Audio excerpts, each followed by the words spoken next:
Expectations இல்லையா? நீங்கள் இந்த வசனத்தை எடுக்கும் பொழுது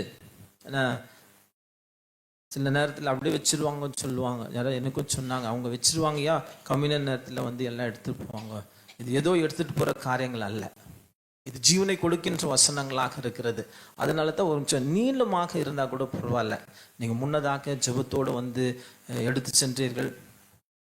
நானும் வாட்ச் பண்ணிகிட்டே இருந்தேன். ஒரு சிலர் கையை வச்சிருந்தோம், அதை அப்படியே ஒட்டிட்டு இருந்தா கூட என்ன பண்ணீங்க, நீங்கள் எதை கையை வச்சிங்களோ அதை மட்டும் தான் எடுத்துகிட்டு போனீங்க. ஒரு சிலர் சும்மா தான் கிடைக்கிறது அள்ளிட்டும் போனீங்க. அதையும் நான் பார்த்துட்டு தான் இருக்கிறேன்.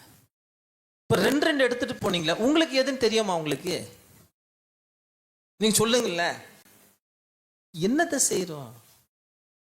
அப்புறம் என்ன பண்ணுவாங்கன்னா, எல்லாம் சர்ச்சிலையோ இப்போ முடிஞ்சிச்சு இல்லையா, உங்களுக்கு அந்த பழக்கம் இருக்குதா இல்லை தெரியல.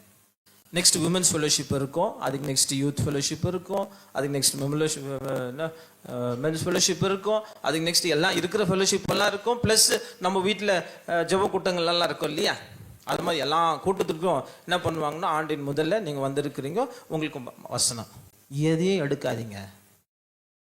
ஏன் தெரியுமா? எவ்வளவு வாக்குத்தத்த வசனம் எடுக்கிறீங்களோ அவ்வளவு செய்ய வேண்டிய காரியம் இருக்கு. ஒன்னே ஒன்று எடுத்து என்ன, ஒன்னே ஒன்று கண்ணே கண்ணுன்னு, ஏசப்பா இது மட்டும் என் வாழ்க்கையில் செய்துடுப்பா, ஜெபம் பண்ணீங்க, கர்த்தர் நிச்சயமாக செய்வார்.